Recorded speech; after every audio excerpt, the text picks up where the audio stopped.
महाकुंभ मेला एक भव्य तमाशा है। ये हिंदुओं की आस्था का प्रतीक है।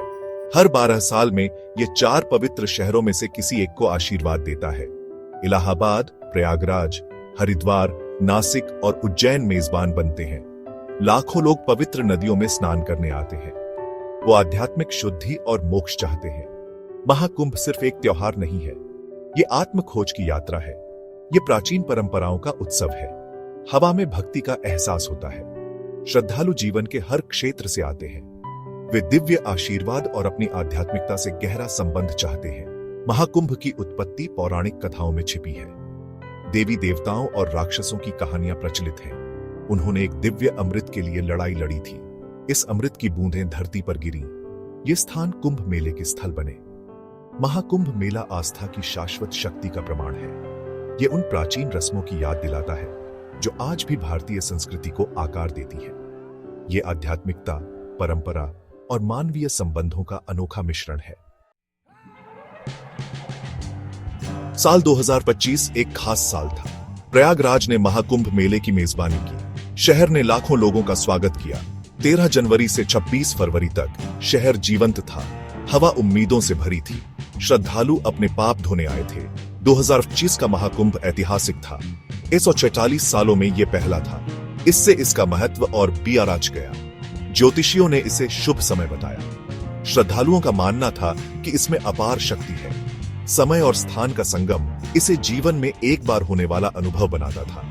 प्रयागराज शहर का कायाकल्प हुआ।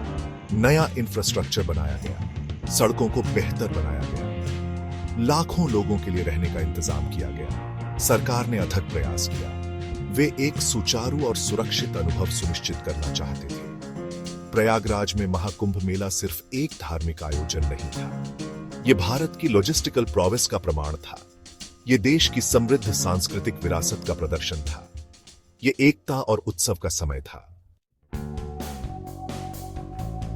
शाही स्नान महाकुंभ का दिल होता है। यह सबसे शुभ घटना है। इस दिन लाखों लोग पवित्र नदियों में स्नान करते हैं। उनका मानना है कि इससे उनके पाप धुल जाएंगे। उनका मानना है कि इससे उन्हें मोक्ष मिलेगा। शाही स्नान देखने लायक होता है। राख से सजे नंगे साधु जुलूस का नेतृत्व करते हैं। वे उत्साह के साथ नदी की ओर बढ़ते हैं। भीड़ श्रद्धा और सम्मान से देखती है। हवा मंत्रों और प्रार्थनाओं से गूंजती है। 2025 में शाही स्नान कई प्रमुख तिथियों पर हुआ। मकर संक्रांति, मौनी अमावस्या, वसंत पंचमी, माघी पूर्णिमा और महाशिवरात्रि को चुना गया था। इन दिनों का ज्योतिषीय महत्व था। उन्होंने स्नान की आध्यात्मिक शक्ति को बढ़ाया। शाही स्नान आस्था का एक शक्तिशाली प्रतीक है। यह पवित्र जल की शुद्धिकारी शक्ति में विश्वास का प्रमाण है। यह एकता का क्षण होता है क्योंकि लाखों लोग आध्यात्मिक नवीनीकरण के लिए एक साथ आते हैं। महाकुंभ मेला भारी भीड़ को आकर्षित करता है। लाखों लोग मेजबान शहर में आते हैं। वे भारत के हर कोने से आते हैं। वे दुनिया भर से आते हैं। 2025 में संख्या चौंका देने वाली थी। पहले 2 दिनों में 5 करोड़ से ज्यादा श्रद्धालु पहुंचे। अधिकारियों को मौनी अमावस्या पर 8 से 10 करोड़ लोगों की उम्मीद थी। लोगों की इतनी बड़ी संख्या विस्मयकारी थी। ये भीड़ आस्था की शाश्वत शक्ति का प्रमाण थी। इतनी भीड़ को संभालना एक बहुत बड़ा काम था। अधिकारियों ने चुनौती का सामना किया। उन्होंने विशाल शिविर स्थापित किए। उन्होंने भोजन, पानी और चिकित्सा सुविधाएं प्रदान की। लॉजिस्टिक्स जटिल थे, लेकिन अच्छी तरह से एग्जीक्यूट किए गए थे। महाकुंभ मेला साझा विश्वास की शक्ति की याद दिलाता है। यह मानव आत्मा की एक साथ आने की क्षमता का प्रमाण है। यह विविधता का उत्सव है क्योंकि सभी पृष्ठभूमि के लोग अपनी आस्था में एकजुट होते हैं। भाग 5, आस्था का किला, सुरक्षा और व्यवस्था। 2025 के महाकुंभ मेले में सुरक्षा सबसे जरूरी थी। अधिकारियों ने एक विशाल बल तैनात किया। पुलिस, अर्धसैनिक बल और विशेष इकाइयां हाई अलर्ट पर थीं। उन्हें लाखों लोगों की सुरक्षा सुनिश्चित करनी थी।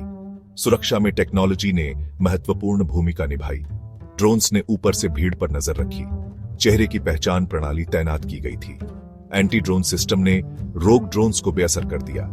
इन उपायों ने श्रद्धालुओं के लिए एक सुरक्षित वातावरण बनाया। सरकार ने विस्तृत व्यवस्था की। परिवहन को सुव्यवस्थित किया गया। दिन रात शटल बसेस चलती रहीं। रणनीतिक स्थानों पर चिकित्सा शिविर लगाए गए। अधिकारियों ने कोई कसर नहीं छोड़ी। प्रयागराज का महाकुंभ मेला एक सफल कहानी थी। इसने बड़े पैमाने पर आयोजनों को संभालने की भारत की क्षमता का प्रदर्शन किया। इसने अपने नागरिकों और आगंतुकों की सुरक्षा और कल्याण के प्रति देश की प्रतिबद्धता को प्रदर्शित किया।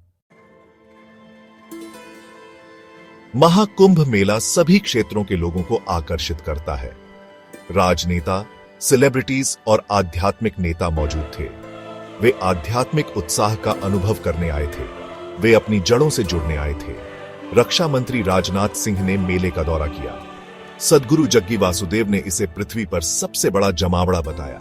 जापान से आई योग माता केको इकावा एक प्रमुख आकर्षण थी। लॉरेन पॉवेल जॉब्स ने स्वामी कैलाशानंद के शिविर में कल्पवास किया। 10 देशों की 21 सदस्यीय टीम ने पवित्र स्नान में भाग लिया। उन्होंने मेले की भावना को अपनाया। उनकी उपस्थिति ने इस प्राचीन परंपरा की वैश्विक अपील को उजागर किया। महाकुंभ मेला भौगोलिक सीमाओं से परे था। महाकुंभ मेला मानवता का संगम है। यह एक ऐसी जगह है जहां विभिन्न पृष्ठभूमि के लोग एक साथ आते हैं। वे आस्था और आध्यात्मिकता का एक साझा बंधन रखते हैं।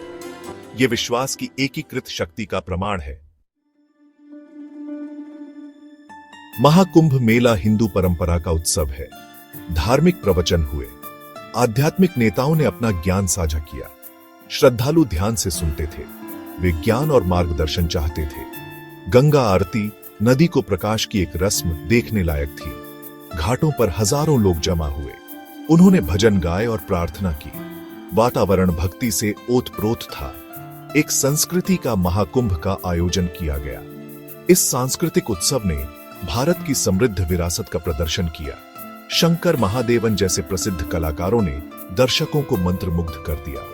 इस कार्यक्रम ने भारतीय संस्कृति की विविधता को उजागर किया। महाकुंभ मेला भारत की समृद्ध सांस्कृतिक विरासत की याद दिलाता है। यह प्राचीन परंपराओं के संरक्षण और संवर्धन का मंच है। यह देश की आध्यात्मिक गहराई और कलात्मक प्रतिभा का उत्सव है। बेहतरीन कोशिशों के बावजूद महाकुंभ मेला चुनौतियों के बिना नहीं था। भीड़ भाड़ की खबरें थीं। कुछ श्रद्धालुओं को घाटों तक पहुंचने में कठिनाइयों का सामना करना पड़ा। लोगों की भारी संख्या ने लॉजिस्टिकल समस्याएं पैदा की। दुख की बात है कि कुछ मौतों की खबरें आईं। ज्यादातर पहले से मौजूद स्वास्थ्य स्थितियों के कारण थीं। अधिकारियों ने चिकित्सा सहायता प्रदान करने के लिए तेजी से काम किया। उन्होंने सुरक्षा सावधानियों के बारे में जागरूकता बढ़ाई। विवाद भी सामने आए। एक रथ पर एक मॉडल की मौजूदगी ने बहस छेड़ दी। इस घटना ने परंपरा और आधुनिकता के बीच टकराव को उजागर किया। इसने धार्मिक आयोजनों की बदलती व्याख्याओं पर सवाल उठाए। महाकुंभ मेला समाज का एक सूक्ष्म जगत है। यह दुनिया में मौजूद चुनौतियों और विरोधाभासों को दर्शाता है। यह हमें याद दिलाता है कि आस्था के इतने भव्य प्रदर्शन के बीच भी मानवीय भूल बनी रहती है। जैसे ही आखिरी श्रद्धालु विदा हुए, प्रयागराज धीरे धीरे अपनी सामान्य लय में लौट आया। मंत्रों और प्रार्थनाओं की गूंज धीमी पड़ गई। तंबू और शिविर हटा दिए गए, लेकिन महाकुंभ मेले की यादें बनी रहीं। 2025 के महाकुंभ मेले ने एक अमिट छाप छोड़ी। इसने लाखों लोगों को एकजुट करने के लिए आस्था की शक्ति का प्रदर्शन किया। इसने मेगा इवेंट्स की मेजबानी करने की भारत की क्षमता को उजागर किया। इसने एक आध्यात्मिक नेता के रूप में देश की स्थिति की पुष्टि की। महाकुंभ मेला सिर्फ एक सभा से कहीं अधिक है। यह मानवता की स्थायी भावना का प्रमाण है। यह एक अनुस्मारक है कि टेक्नोलॉजी और प्रगति से संचालित दुनिया में भी आध्यात्मिक संबंध की लालसा मजबूत बनी हुई है।